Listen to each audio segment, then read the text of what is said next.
Live your life within the moment. And don't go wait until the morning. You never know when it is over. All that I know is we'll get older. So let us dance this night away.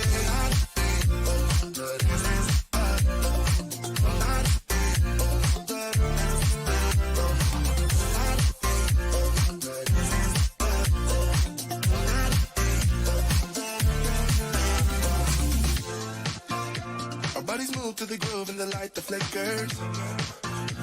We get lost in the crowd, it's getting thicker. But get away from the drinks and chatter. Haven't said a word, but it doesn't matter. Feel the air getting thinner. Standing in a blurry green. No one else can see us. Live your life within the moment. And don't go wait until the morning. You never know when it is over. All that I know is we'll get older. So let us dance this night away. You're watching JJDrones on YouTube. Hi, I'm Karl Marx. You're watching JJDrones on YouTube. I'm Karl Marx and I approve this message. Now my wheels in motion and my windows open with the wind blowing in my hair. I'm driving down the highway, gonna do this my way. I can feel it in the air. Here I go.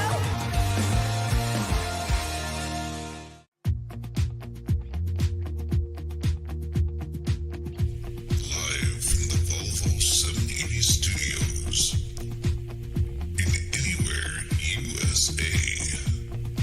This is JJDrones Live. And now, here's JJDrones.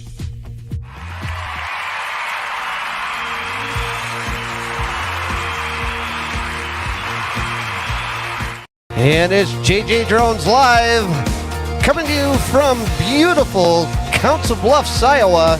Welcome to the train wreck. I thank everybody for coming in tonight. We've got Yuri. Thank you so much for coming in, Yuri. I think you're new to the program. And we've got my mom, Nancy Naylor Johnson. We have got my dad, Dave Johnson. We've got Robert Mack Media. We've got baby girl, Haley Johnson.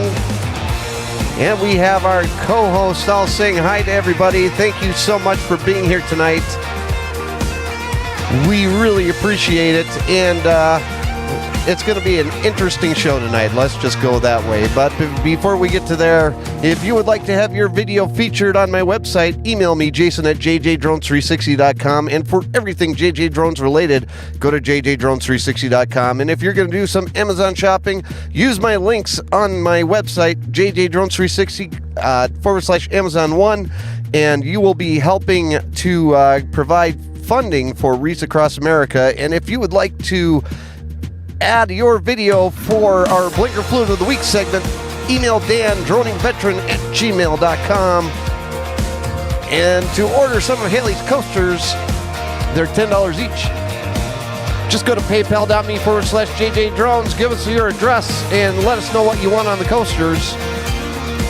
And we will get those out to you as soon as humanly possible. Haley is now in school, so it may take a little bit longer to get those out, but we're still doing the coasters, and we do appreciate all the support from anybody that's already ordered them. So thank you everybody for coming in tonight. It is going to be a special episode, so I appreciate everyone for being here. But before we go any further down the line, hey Slane, thank you so much for coming in. I appreciate you being here. Let's welcome the co-host to the program. We have got Brian from Cheesehead Media. We've got Dan, the droning veteran. And last but not least, the man of the hour. He needs no introduction. G-Money. Always last, just like my family. Thank you.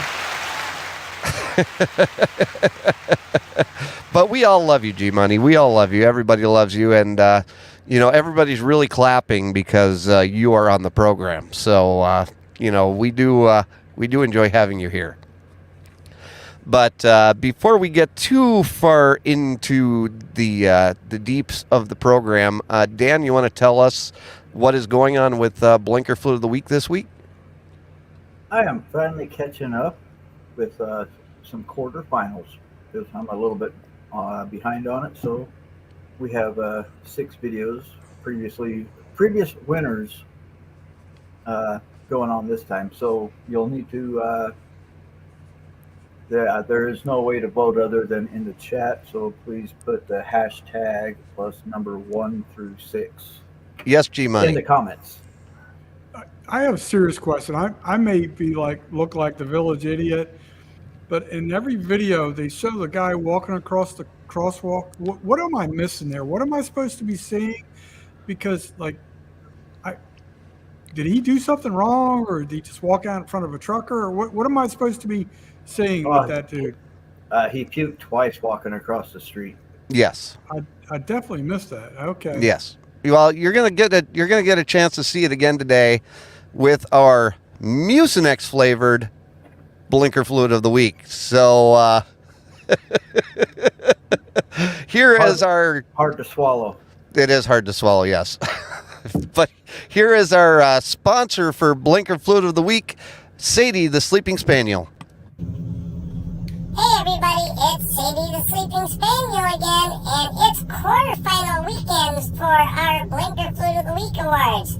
That's right, we're reaching the end of the year for our Blinker Flute of the Week. So if you are going to want to vote for either 1, 2, 3, or 4, you can vote with the poll. Otherwise, you'll have to put hashtag 5 or hashtag 6 in the chat. So let's get to this quarterfinal series of our Blinker Flute of the Week awards. And it's Blinker Flute of the Week.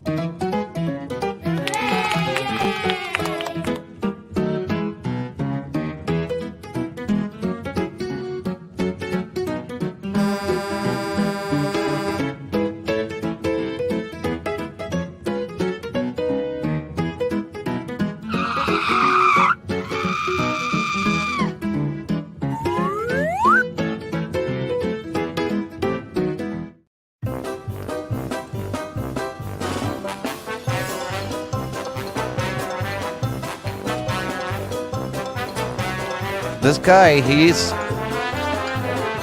Dan, he's there every week. Every week. I mean, he should really see a doctor. He should. But really? Probably not. Probably not. That's true, that is. Hey, Chris, thank you so much for coming in.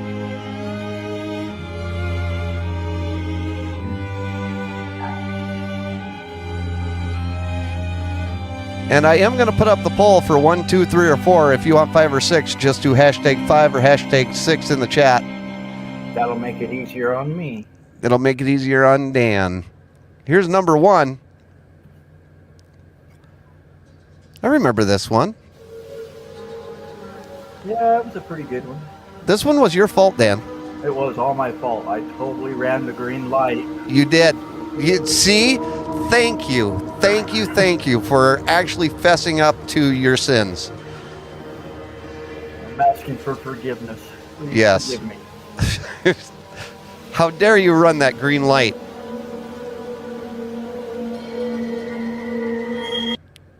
Okay, number 2. Now this person here. Oh, I know what this person did. Yeah, this was a good one. Yeah. I turned down the music for this one. But you were actually the cheerleader in this one. I was. And her face was, I wish I could have captured it.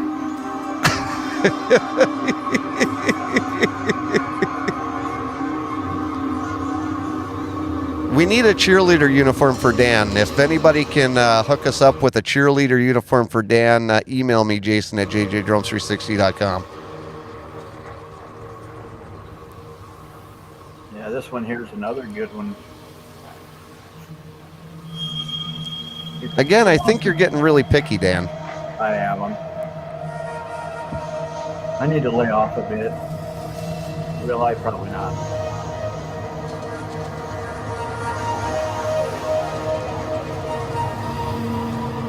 I mean, what's wrong with that? That was obviously an Mario Andretti move. Mario Andretti? Yep, that was Yes. definitely That was absolutely a Mario Andretti move.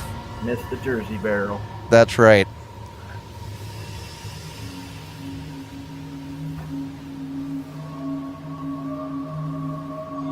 Oh, You know you're a good driver when you can force two semis, not one but two, to if you're playing a road bingo at home and you got cut off 2 trucks in a matter of seconds, you can have a bingo. Usually with one of them, make the gasoline tanker. Well, yeah.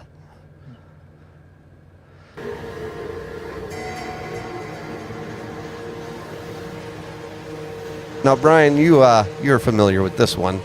Oh, yeah.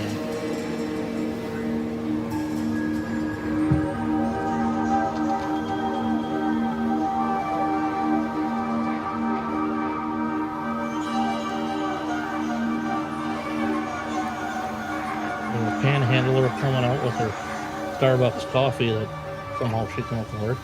Well, Okay, isn't that what we're judging here? Is the Oh, fact that the panhandler has a Starbucks? There's a guy that just doesn't know how to make a left turn and stay. Oh, I mean, did he? Hang on. I need to stop this for a second because I need to back this up a little bit. Dan, you're going to help me judge this because obviously we are experts in left-hand turns. And Mr. Brian here says that this person didn't make a left-hand turn.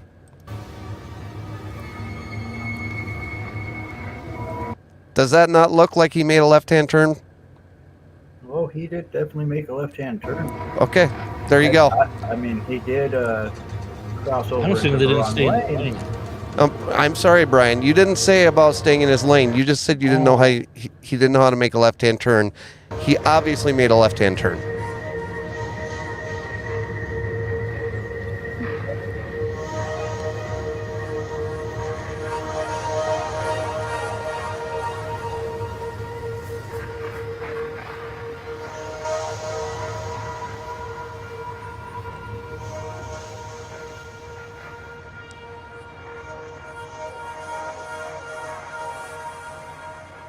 I don't see any problems here, Dan. Everybody's behaving themselves. They're all being nice. Oh, Oh, wait a second. Oh, yeah, that was totally safe. he had to make a number 2 stop. You know, Gary, when would you gotta- agree? when G-Money, gotta would you go. agree with the number 2 stop? Yep, definitely. See? I'm trying to figure out what the video number 2 when the person made the U-turn at this traffic light. Yes. Was that what they did wrong? Yeah, it was a red light. Yes. Oh, is that red light? I didn't see the red light portion. Of Yep. It, so. Yeah, it was a red light, and you can't do that. And they cut Yeah. off another car. And then if she would have waited 3 seconds later, the light turned green. Right. That But was great. She couldn't wait the 3 seconds, I guess. Well, no, that would be craziness. So, hey, Jeremy, thank you so much for coming in. Appreciate you being here. So it's the poll is currently up in the chat. Vote for your favorite Mucinex flavored blinker fluid of the week. It is 1, 2, 3, or 4. And then if you don't like number 1 through 4, you can vote hashtag 5 or number 6 in the chat. Yes, G Money. Mucinex, is that supposed to clear your nostrils? Is that Yes. keep you from being nasally? Yeah, it's supposed to be, yes. Can I make a suggestion? To take more of it. Yeah.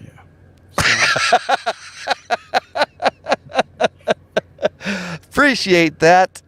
And with that, we are going to go forward with today's topic. We're going to be discussing Hurricane Ian. It is almost the 1-year anniversary, and we have put together a little package for it. So let's roll that now. West Coast this afternoon. Ian making landfall right near Fort Myers, 3:05 p.m. Winds of 150 miles an hour. Winds of 150 miles an hour. 150 miles an hour. One of the strongest September hurricanes to strike the U.S. in decades. It's definitely getting bad. That's for darn sure. I think they're saying it could be Category 5 when it makes landfall, so that's not good. Right now it's 9:15. If I can make it to 2 o'clock, should be out of the woods for the most part. 2, maybe 3, based on where I'm located more inland. But I will tell you, where I live in this house, it's 3 different apartments, 3 different units. In Fort Myers, evidence of that storm surge just ahead of the hurricane. Cars and backyards in this neighborhood disappearing under several feet of water. In Fort Myers, that powerful wind ripping the roof off of this home the moment the eye wall hit Placida, Florida. The pictures right here, the torrential rains, winds destroying this building. A traffic camera capturing landfall in Punta Gorda. Trees blowing in the gusting rains. Tonight, more than 1.5 million customers in the dark. And look at the sparks there flying near these lines in downtown Naples. So yeah, you can hear the tin or whatever you want to call it being ripped out. So that sucks because I don't know where that's going to fly. Wind is just ripping across Tampa Bay.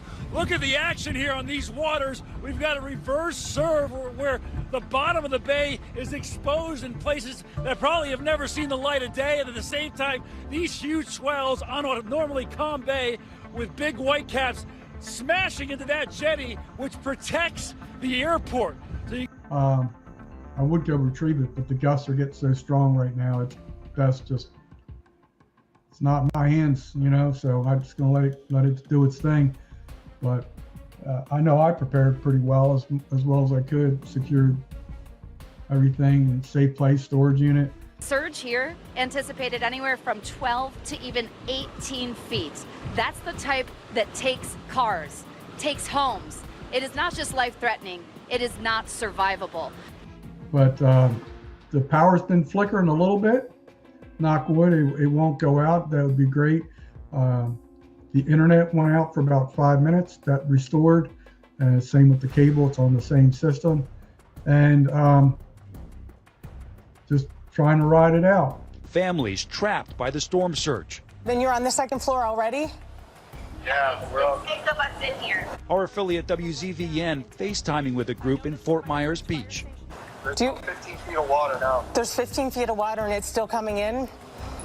Yeah, it's still steady rise, and the waves just keep pushing it through the windowsills. The waves pushing it through the windowsills. It is not just life-threatening, it is not survivable. This Hurricane Ian was obviously devastating. It was one of the worst hurricanes to hit Florida, especially the West Coast there, maybe ever. We'll kind of get a final toll on total amount of damage and even deaths, which continue to get higher and higher. It seems like each and every day. When you some of the destruction at Fort Myers Beach, this is from Hurricane Ian, obviously. That's all the shrimp boat fleets and plus a bunch of other boats. It's total devastation here. It's going to take 7 years for Fort Myers Beach to rebuild. Update what Hurricane Ian did. This was part of my fence. There's my state of Florida logo. How symbolic is that? We're underwater. I'm going to show you some other things. Stand by. I need a bridge to get to my bridge. This is how flooded we are.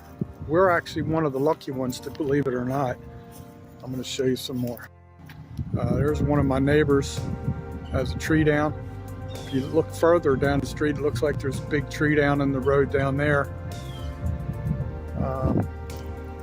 There's a lot of destruction, devastation down here, that's for darn sure.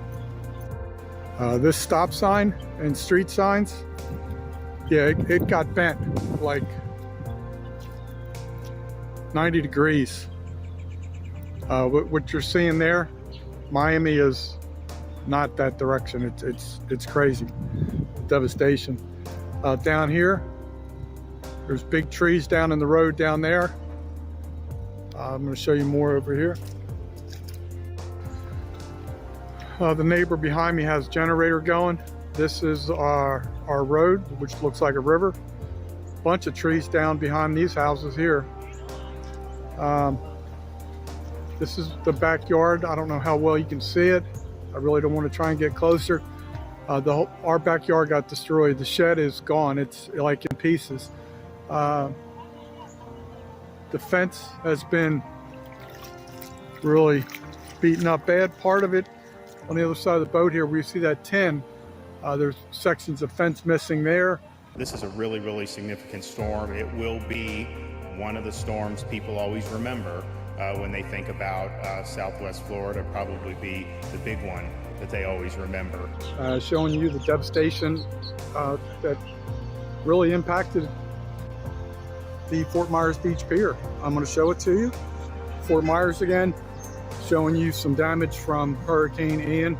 I did not want to do this, but all right, this is day one of homelessness for me.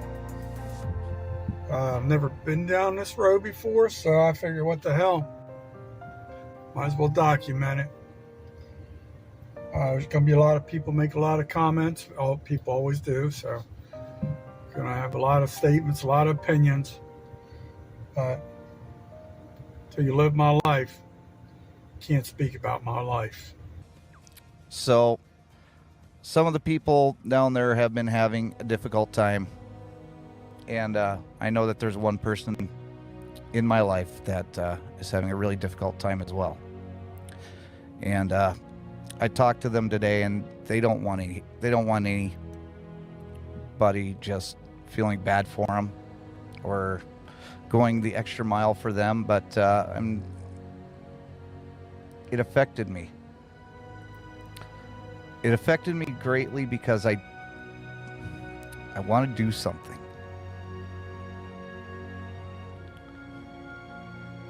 I want to do something, but I can't. Not by myself. And I know that I have no right to ask any of you for anything.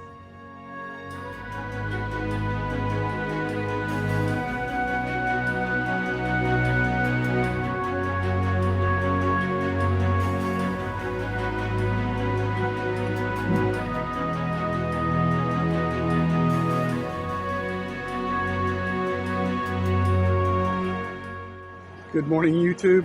This is the after pic. Approximately a year ago, just 10 days shy of a year ago, we were affected by Hurricane Ian. Jason Johnson's going to show what this structure looked like after Hurricane Ian destroyed it. They're in the rebuild process. It looks like it's almost completed. A little more work needs to be done on the interior. Still, we hit $460 today, and that is huge. So thank you, all of you, so much. And thank you, Jenny and Steve, for shopping Amazon. I appreciate that and appreciate you being here. I love this audience. This audience is absolutely fantastic. All you guys show up for me, and now you're showing up for somebody who really, truly deserves it, because I'll tell you what, I don't deserve it, but he does. And with that, I thank you all for coming along for this ride with me, and we'll see you later on down the road. Wow. Great video. Thank you. Man, that brings me back to that day. And I still remember, and Gary, I want to apologize to you for one, because you did call me in confidence. And Don't worry. God, Say nothing else, dude. Say nothing else. You don't have to say anything else. it was definitely a night that I can't thank this audience enough that was there. Pretty much everybody that's here was there that night, including some other people that are not here. And I do appreciate everything that you did to help out when I put out that call to action. And I just wanted to say thank you from the bottom of my heart. Every time I watch that video now, it strikes a nerve with me. And I wasn't even there. And the man of the hour is Gary, because he lived it. And there's so many questions that I had for certain guests that weren't able to make it, but they are questions that I can ask of Gary. And the number one question, Gary, that I have is during the time that this hurricane was coming, you were actually going online. You were talking to people about how you've lived through these hurricanes. You've lived through another Category 5 hurricane. You knew in your gut that this was going to be coming. How did you prepare, and how did other people prepare, and what are some of the things that you saw people actually falling short as far as getting prepared for the storm? Well, during Hurricane Ian, I was in a community, South Fort Myers. The community is called San Carlos Park. A rather large community. I don't know the exact number of homes. I would say 2,000 to 3,000 homes probably. It's kind of a large spread out area. It's not considered like an affluent neighborhood.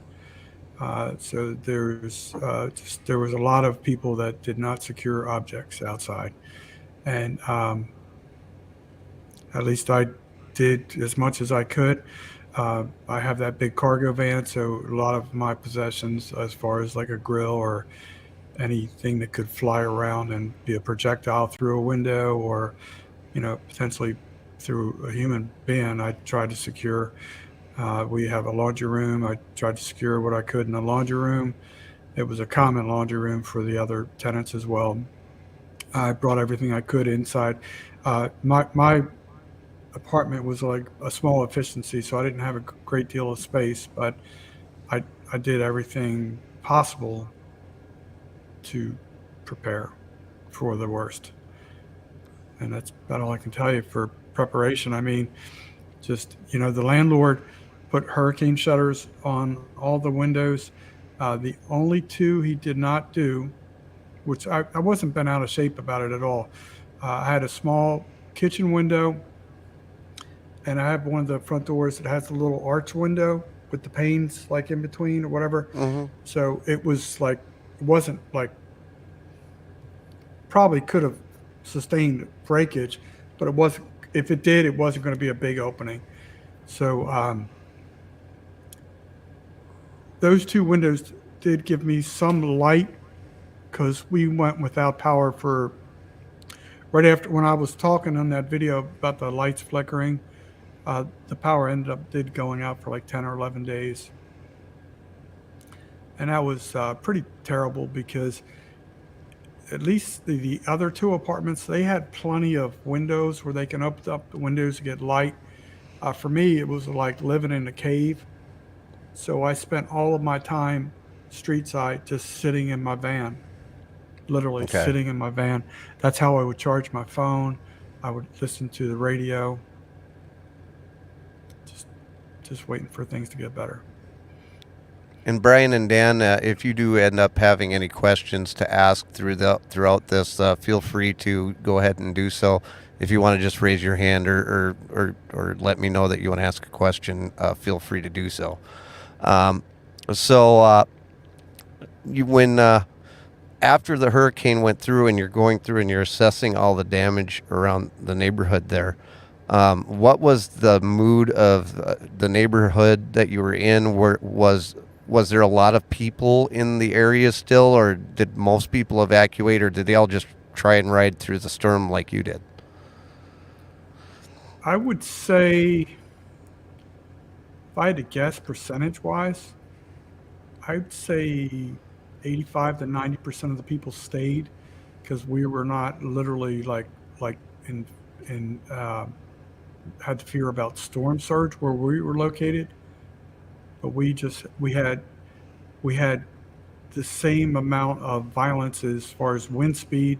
We just didn't have the storm surge. I mean, we obviously the drainage ditches and everything filled up real quick, and that created a lot of problems.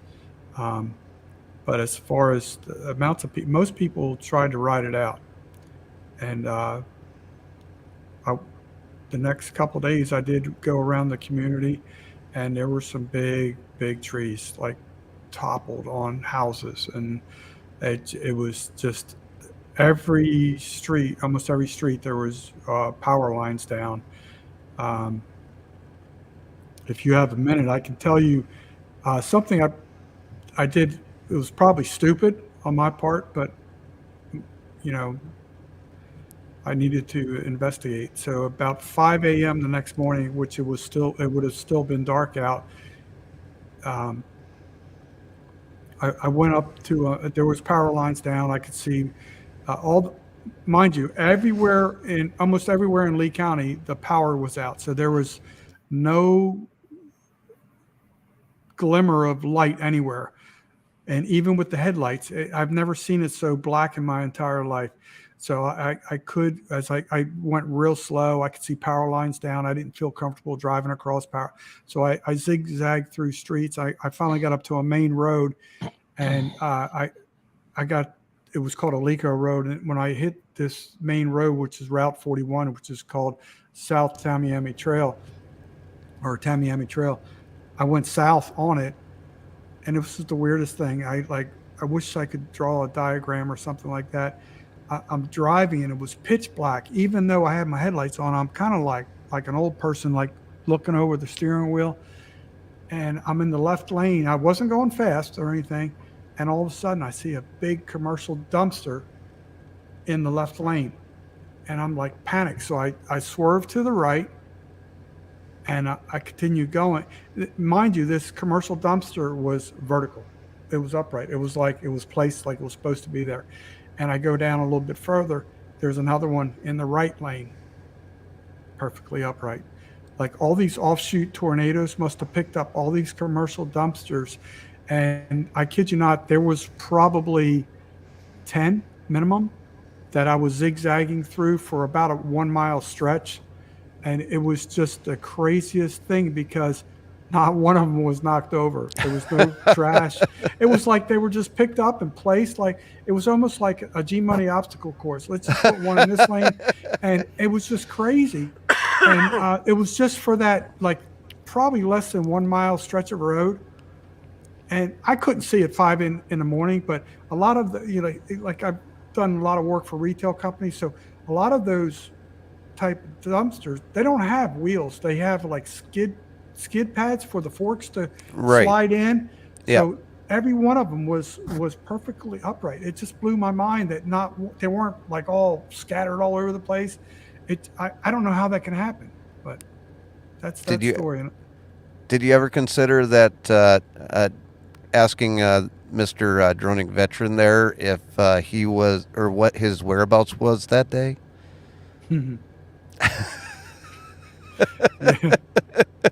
Placing dumpsters. Well, I would like to tell you, I'm proud to say I did not crash.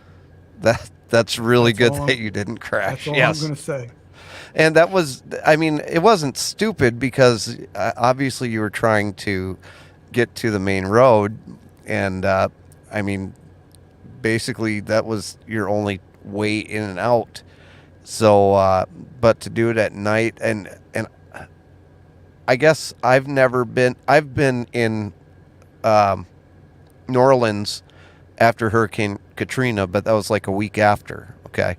But it wasn't so dark that even having the headlights on, it was so dark that you could barely see in front of you. So I don't think I can really relate to that. I don't know if Dan or Brian even could. But that's something that you're lucky that it was just dumpsters and it wasn't like this huge, like sailing boat or something like that. You know what I mean? Or a body, or a body. Yeah. Yeah. It could have been a body. And speaking of which, with Hurricane Ian, there was a huge body count, and the news story that you shared with me that was in the package there had about 149 people that perished from Hurricane Ian. I'm not sure if that was an official total. I'm sure that the total probably went up from there. Do you have any information on that? I will say, you shared briefly Joe Simons from Salt Strong. He's the one of the founders. He and his brother Luke, they were interviewing one of their employees from another state on that podcast. I would have bet my bottom dollar it was during that podcast. I don't know if it got edited because of the content or whatever, but I remember on a podcast, I'm not going to swear it was that podcast, but people that were on the search and rescue team, a lot of these people had two-way radios, communications and stuff like that. And at one point in time early in the rescue and recovery mission, there was a transmission where they requested 500 body bags. Wow. And later on, this is not somebody that heard it secondhand. It's the person that I heard it from was repeating what he had heard on the two-way radio. And a period of time later, I don't remember if it was 12 hours later or the next day, but they requested another 500 body bags. Oh, wow. Based on everybody I've talked to in Lee County, 149 is not accurate. Okay. It's not accurate. You don't request that many body bags. Just, I mean, I don't know. There's so many people that were still considered missing. I think the government just keeps them listed as a missing person and not basically a KIA, if you want to call it that. Right. Well, the official number from the government is 149. Yeah, it's the only thing that I can report is what is available. But I completely understand what you're saying. You know, they want to keep the numbers low, and they have different ways that they can arrange numbers so that it doesn't look as bad as it actually was. So I'm more apt to believe somebody that is on the ground versus the official numbers coming from the government. That's just how I view things. So people do your own research, but that's how I think about it. One organization that we were going to bring up here is very similar to a gentleman that I watched a video yesterday. His name is Robert Arrington. And he has a YouTube channel, Deer Meat for Dinner. Mm-hmm. And he actually went down and he was taking and brought a grill down to, I think it was like a Publix parking lot. And he cooked a bunch of 500 pounds of chicken for a whole bunch of people in the parking lot. And then he took his own personal boat and went out and tried to do search and rescue to help people out in the bay. Dropped off some gasoline and some water for a gentleman to help other people out down there in the bay. So, yes, G-Money. Don't quote me on this. I think I know the correct amount. He did not just drop off like 2 or 3 gallons. This guy was like one of the survivors of that one particular, like Pine Island has different regions, like different classifications. And this guy, he and his wife, they survived somehow on the second floor. The water had kind of subsided. He dropped off like 50 gallons of fuel. Okay. Plus, like, I forget the amount of cases of water. And Robert Arrington trusted this guy to be his point man for that community so they could continue searching for people that could potentially be alive, or it could be a recovery mission at that point. Okay. So, and I mean, you're probably right, and you know, he did do a lot of good work, and I'm sure that's a lot of stuff that he did that he didn't put on film.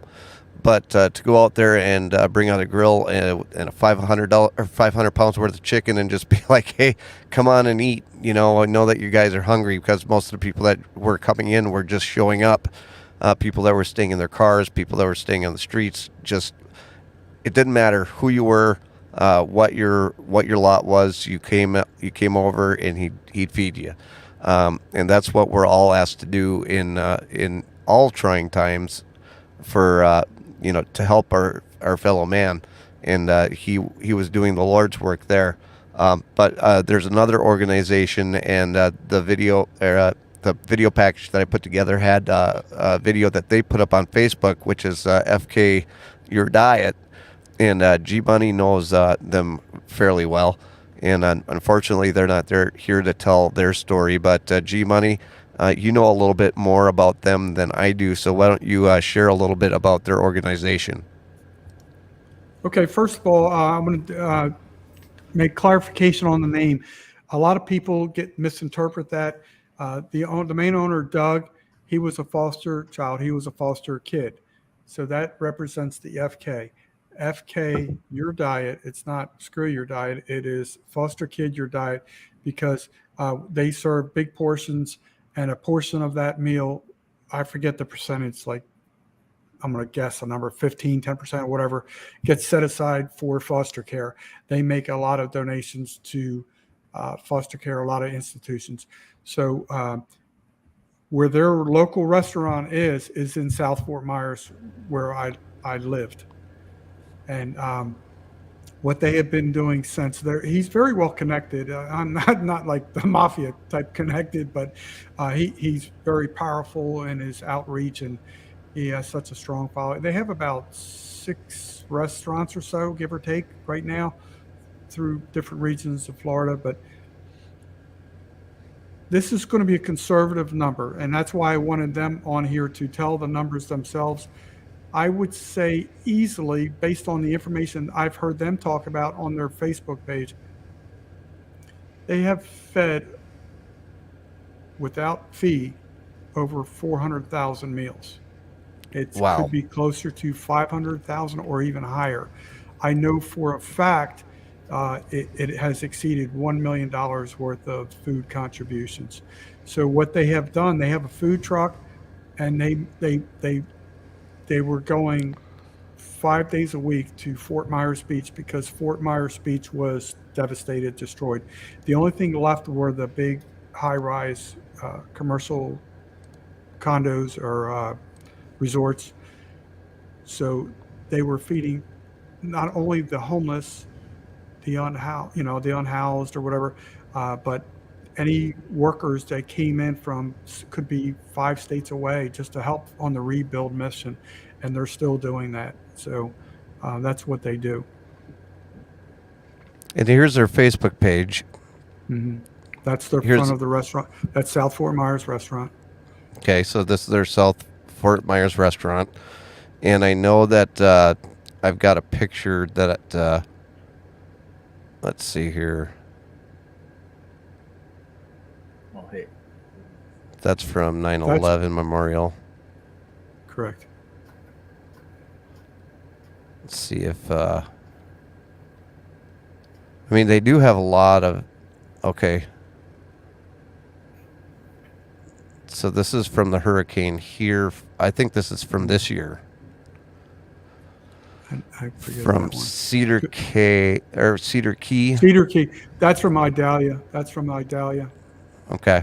That's the last one, whatever it was, a month or whatever it was ago. Right.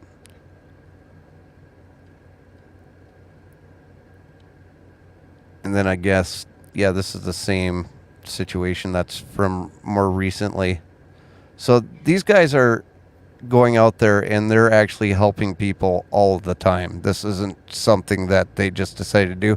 And G-Money, you actually told me a little bit about their pricing. Do you want to go into that as well? Yes. After that devastating hurricane, they switched their model which some people are, business experts. I mean, probably, I'm sure anybody on Shark Tank would say you're out of your mind.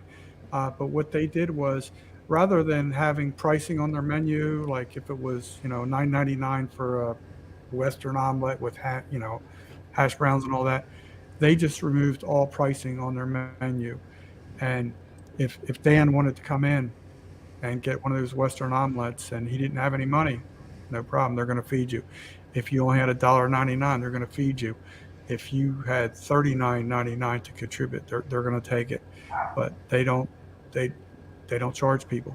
It's purely donations, and they're still in business a year later after That's amazing. switching to that pricing model. Just based on good faith and humanity. A lot of people, carry the load.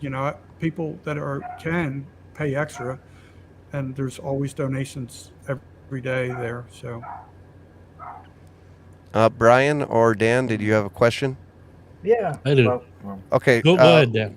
Well, it's Dan, not you really go a first. question. It's more of a, well, thank you for setting it straight. I mean, it's a great organization, but the first thing I thought of when I said FK, your food or whatever, I thought the other, but the foster kid thing. So, yeah, that was the first thing I thought of. But now I know. Thanks to you.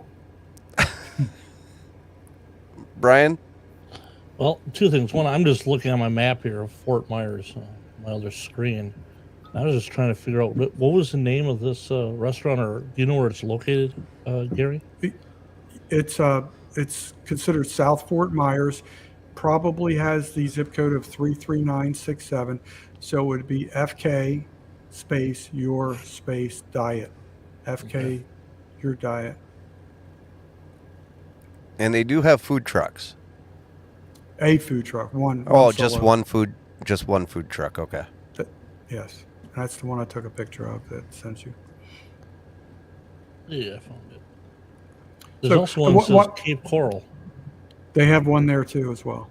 Okay. That was their second store that they opened up. I would like to say, while Brian's doing a little bit of research, they put one of those mobile pods out there, and for an entire year, they've had businesses like Hertz and some other, like, I forget who it was, IBM, Xerox, but all these people have donated furniture for an entire year. So they keep that mobile pod. I drove by today and it was not there, but they literally just leave furniture out there for people. If you need a dining room table, it'll be there. They anything of great value or smaller items, they'll keep locked up in the pod.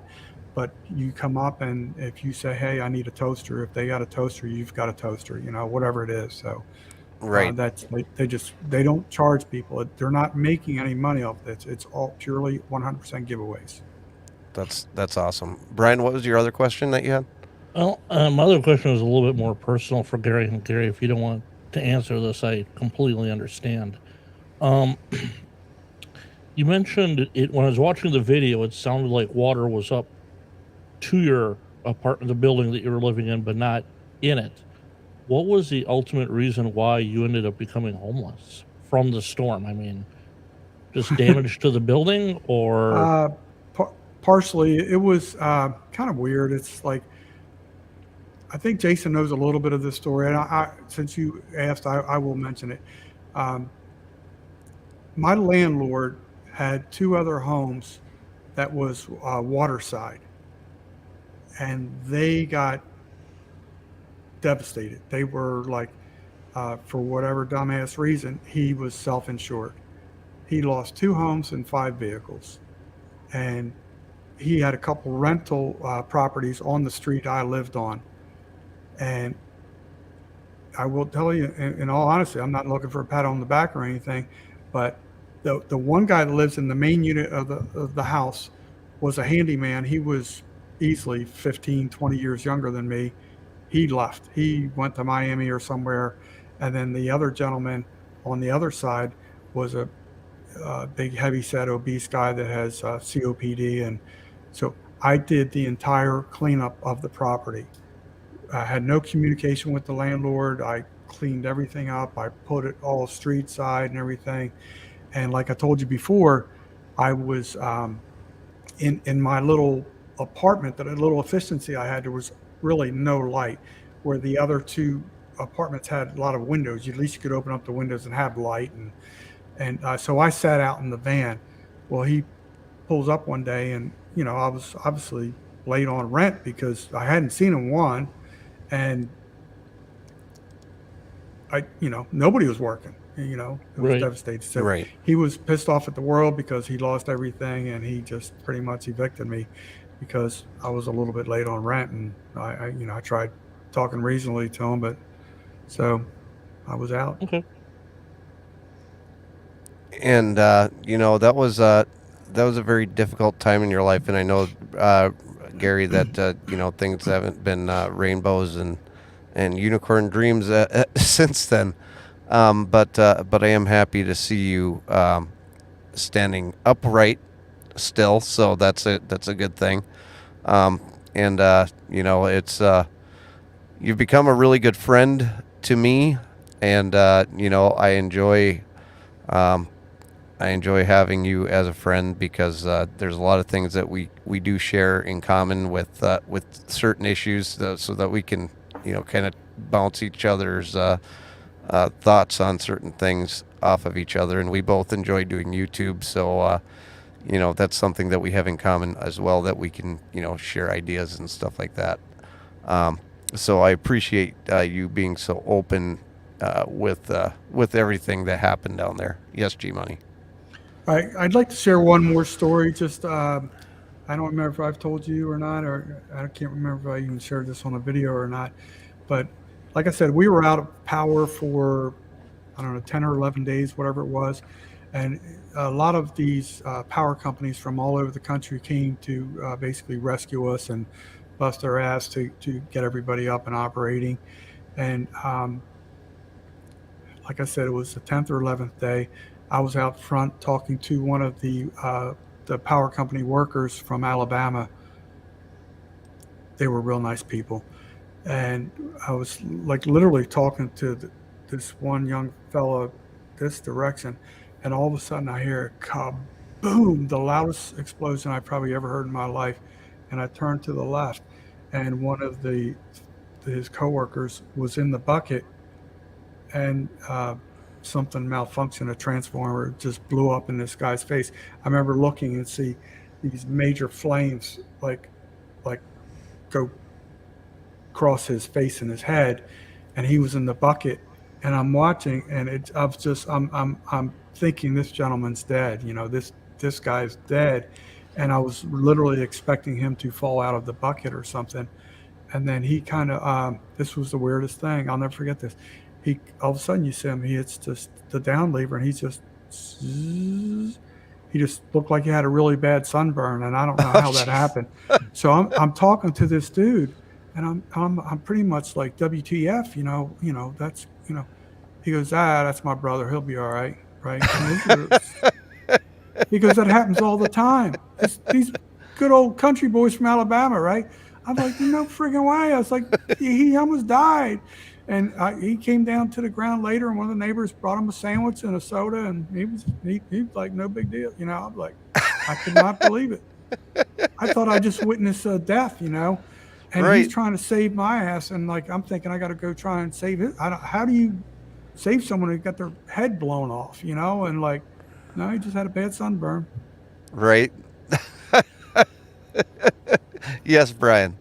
Well, I know Gary knows this. I don't know if you do, Jason, or not, but I co-own a condominium with my sister in Davenport, so it's about 2.5 hours away from there, Gary. And I know she was living in Florida for a number of, about 4 or 5 years before Ian. But I know Ian was the first storm that she had by her that worried her, and that was the first one in, obviously in her dwelling there. And she's on a second floor, and stuff, but she was worried about, roof damage and rain coming in and that sort of thing that she never had before in any of the apartments that she was in. So I know it was definitely devastating, but I just looked it up. This restaurant's only 2.5 hours from her. I'm going to send that address to her. Then She, just so you she know, can come Brian. down and go get something to eat. Yeah, they have different restaurants closer towards Central Florida now. Okay. I'm trying to remember the towns. I don't remember offhand. I want to say it's like I know they have one in Orlando, so that may be closer to her. And there's a couple other there's like I said, 6, maybe 7. Okay. They opened another one closer to us in the next county above us, but Orlando may be closer to her because I'm not really sure where she's from. Yeah, it's well, I mean, you hit it right on the head, Orlando. It's just Celebration is right there. So Okay, yeah, so that's near Orlando. Yeah. Yeah, it's right there. So, but yeah, it's definitely. It was. I ran into something. I didn't do anything for Ian. I wasn't able to because of work commitments. But Katrina, I am an amateur radio operator. We do have amateur radio nets, is what they're called, on which we relay traffic. And I just had my license. I was doing some local stuff, and I was with the club that I'm a member of. He was doing the HF stuff, and a family, it was a son, his wife, and their 6-week-old daughter finally made it to a Salvation Army location that had communications, the amateur radio communications, and they sent a radiogram message up to Milwaukee. It was relayed to me, and I called the mother. And it was the first time that she heard that her son, her daughter-in-law, and her granddaughter were alive in 15 days. And that touched me back in Katrina. And ever since then, I've always paid attention to hurricanes because, we've gotten better with communications with, the internet. Cell phone companies have gotten better by having generators on the towers. But, you mentioned the two-way radio stuff. That's a lifeline when these things hit. And we make a joke, here in tornado country, Jason, you understand this. A tornado and a hurricane are the same. It's just, size. Hurricanes, are coming days apart, but tornado will wipe out a few blocks. But I can't, begin to imagine what hundreds of miles of that devastation looks like. They said during that trying to remember, I think it was Irma. It was the largest massive hurricane they've ever witnessed in the United States because it was so wide. Was it Irma or was it Andrew? No, Irma. Irma was. Okay. Andrew was devastating. I wasn't here then, but just based on me watching the news during Irma, they said it was the largest hurricane mass they've ever seen because it basically encompassed the entire Gulf, the perimeter and everything. Okay. I would like to say one more thing, if I could. Just south of FK, your diet, there was a real nice community. When I say a real nice community, they were on the water. There was like a big lake, and they have some canal systems that kind of lead out to the Gulf. I think the community is called Harborage, but I remember for days, Blackhawks were rescuing people. And when you see that, it chokes you up. When you see the Black Hawk helicopters lowering to homes and pulling people up in baskets and stuff like that, it breaks your heart because and those people that live in those communities, this is like pretty much Southwest, most part, that community is people that are mostly retired. So they're not spring chickens going up in this basket. So you picture senior citizens being hoisted up in a basket to a Black Hawk helicopter. You can imagine how devastating that could be for them. So that's all I have to say in my closing statement. I appreciate that, G Money. And then we're going to go to our poll here, and we're going to see who won our Blinker Fluid of the Week quarterfinals. And it looks like, as of right now, I think that we can call it a winner there. Dan, are you ready to hear who the winner is, the Mucinex Blinker Fluid of the Week award winner this week?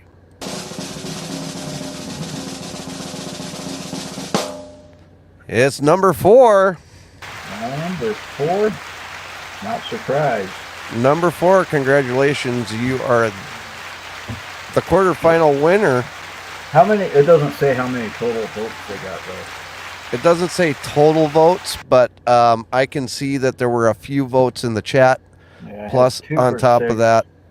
Yeah, I don't know if I was wondering about I had 1 for 4 on the chat. And it was there were 7 votes, and it had like 54% of the vote out of the 7. So I'll call it 4. Yep. So number 4 is the winner out of our Blinker Fluid of the Week quarterfinals. I appreciate all of you that have participated in our little adventure in comedy, even though today is kind of a serious topic. And it is the 1-year anniversary of Hurricane Ian. G Money, I thank you for your expertise and your ability to open up about your experience with it. A lot of people. September 28th, it's going to be the official 1-year anniversary. That's Okay. going to be Thursday, just so people know. Okay, so September 28th is the actual anniversary date, and you can actually go to G Money's YouTube channel, Jailbait and Tackle Outdoors, and you can actually follow him from the start of the hurricane up until weeks on end after. The little bits that I put into the package are just a snippet of the information that he has on his channel, and you can also check him out on his new channel, G Golden, or is it Gary Golden? At Gary Golden? The G Money podcast. Okay. There's really not much on there right now. I had one lined up today, but due to some family matters, I had to reschedule that. Okay, so look forward to go to his new YouTube channel. Subscribe anyway, at Gary Golden, the G Money podcast. He's going to have some good interviews up there. It's going to be fantastic. And Haley's already got those links up in the chat, so you can check those out. Dan, the droning veteran, check out his channel, and also check out Cheesehead Media. Subscribe to Cheesehead Media, especially if you don't like him, because that's going to make him donate $1 per subscriber to the Reach Across America. And do it if you don't like me, because if you don't like me, I'm going to be matching every dollar that he puts in to his Mission 22, helping veterans that have committed, or helping veterans to prevent them to commit suicide, because we lose 22 veterans a day to suicide. Brian, what kind of numbers are you looking at that you've gained so far? I'm up to 50. Excuse me. Last time I looked, it was 50 new subscribers since I started this in the beginning. Wow. Wow.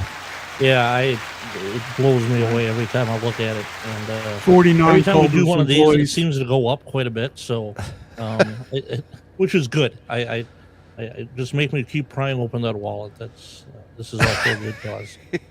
What did you say, G Money?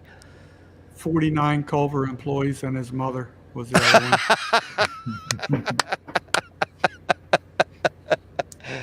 So get your friends, get your mother, get your brother, get your sister, get your Culver's employees, and get your pets over to Cheesehead Media and subscribe, and make him open his wallet and make me open my wallet, because we're both going to be donating to some great causes.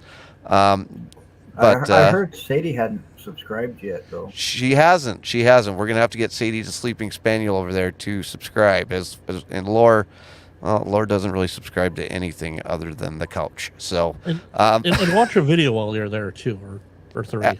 watch a video 2 or 3.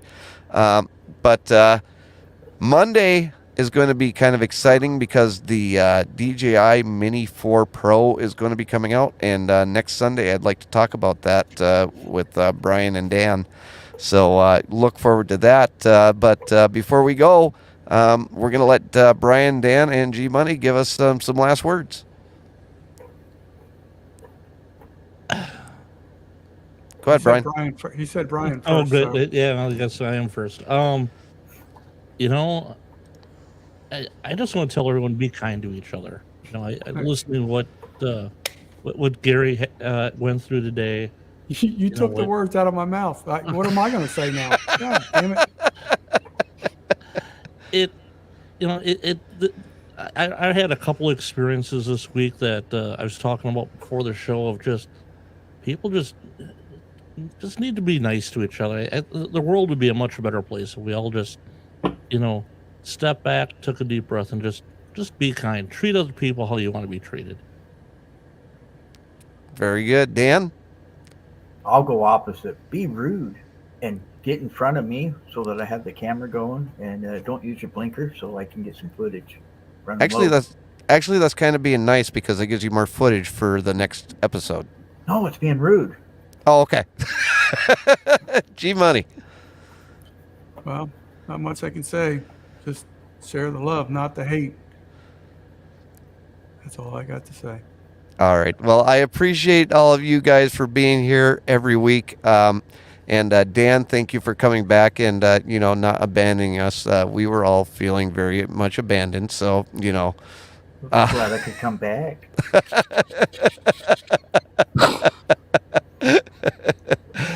But we love having you on the show. Brian, thank you so much for being here again. And G Money, thank you for sharing all of your wisdom and knowledge with us. And I appreciate all of you in the audience for being here. If it wasn't for you, I wouldn't have this show. So I appreciate you all for coming along for this ride with all of us. And we'll see you later on down the road. Bye, everybody.